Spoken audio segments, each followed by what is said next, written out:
Hello everyone, it's John from EWILogic.com. As promised, coming back with another tutorial on breath control programming. And in this case, we're going to program breath control for the EXS24, Logic's flagship sampler. So let's dive right in. I've launched Logic, I've brought up the EXS24, and I've expanded the user interface so it's substantially larger, as you can see.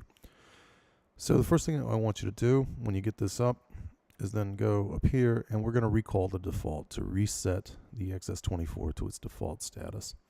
Nothing loaded, there's no instrument loaded. This is a basic sampler interface. So the first thing that we're going to do is we're going to go right over here to our little edit button, and we're going to click on that, and that brings up our instrument editor. Right now there's nothing in here. So if you've been following along at EWILogic.com and you've found the tutorial there, you've found the download link for the sawtooth wave for the EWI sawsynth sample. I've downloaded that onto my desktop here, and I'm going to grab that and I'm going to drop it right in the middle of this window. And that now automatically assigns it to key C3 and automatically stretches it from C-2 to G8. You can see that represented by the blue bar down here on our keyboard. So I'm going to close this down. It's going to ask us to save it. I'm going to say yes. In this case, I'm going to say EWI EXS demo. And there we go. Now we're back at our interface. So now we've loaded our sample. If I play this with my EWI, this is what you get.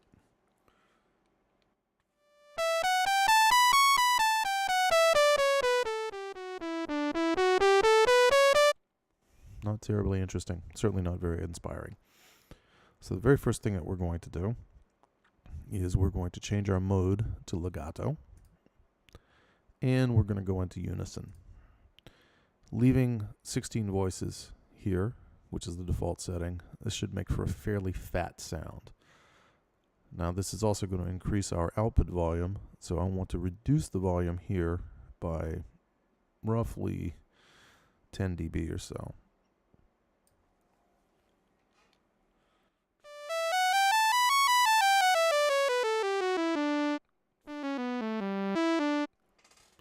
Okay, so that's our first step. Now, it's still not very expressive, still not very interesting. So the next thing we're going to do is we're going to go right here in our amplifier section, and we're going to take this level slider and we're going to maximize it all the way. We want our potential level to always be at maximum so that we can control this via breath, which is going to be our next destination. Next thing we're going to do is we're going to come down here into our router, and we're going to choose destination volume. We're going to say source is going to be our amplifier envelope, and we're going to go via controller number 2. I'm going to spread these out. This gives us the maximum range of control for breath, and then we're going to invert this.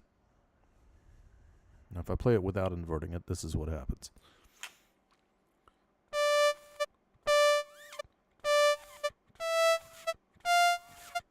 As I blow harder, the sound closes down. If I change the inversion, if I invert it,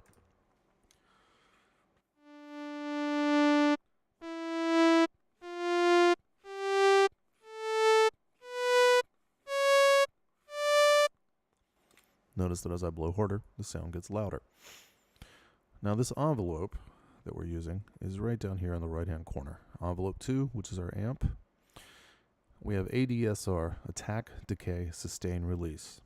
Attack is the amount of time that it takes from when a key is pressed, or in this case when you begin to blow, and the sound evolves or reaches its maximum amplitude. In this case, it's extremely short. It's set as short as it will go. Decay is the amount of time from the maximum amplitude to the time that it takes for it to achieve its sustain level. In this case, that is very, very short as well. We have a full sustain level, and we have a very, very short release. It's basically, it looks like a square, if you could visualize it. Anyway, now the next thing we want to do is we want to give this some character by playing with the filter section up here. we want to be able to give the instrument some sort of character as we blow. Right now, there's no change in the sound regardless of how hard or soft we blow other than volume. It's a step in the right direction, but it's still not very interesting. So first thing we're going to do is we're going to turn on our filter, and that's right here. It says off right now. We're going to turn that on. And now we're going to take the cutoff and we're going to drag that back to about 30% or so. Now if I play, this is what you'll hear.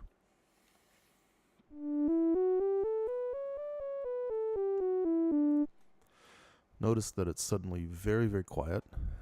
Notice also that it's very, very dark. And again, not terribly interesting. So what we're going to do is we're going to come back to our routing section. We're going to go to our destination here, and we're going to say filter cutoff. That's going to attach this routing to this cutoff. And our source is going to be, you guessed it, controller number 2, which is breath. Now the amount slider right here, this little triangle right here, right now is set to 0. So nothing's going to happen. If I play, you'll hear exactly the same thing we just heard. As I increase this, this increases the amount of effect that this controller, number 2, will have on the filter cutoff. So now if I play, you should hear something substantially different.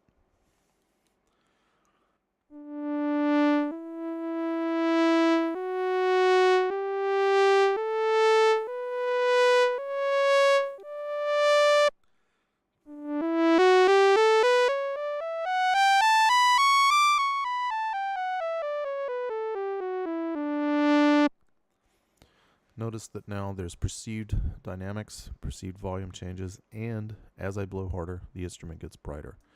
You can play with the amount of this to find a spot that feels better, and the combination of the two, between this slider and the cutoff frequency, you can find a happy balance, a happy medium for the sound.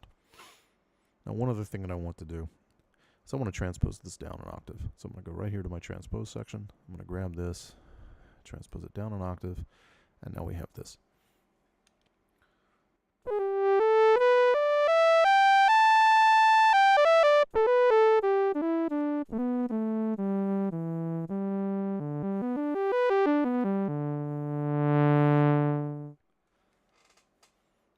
So there you have it. Basic wind control for the EXS24. Hope you enjoyed it. Feel free to comment below. Reach out to me on EWIlogic.com. I'll be happy to answer all your questions that I can. Thanks a lot. Until next time, it's John from EWI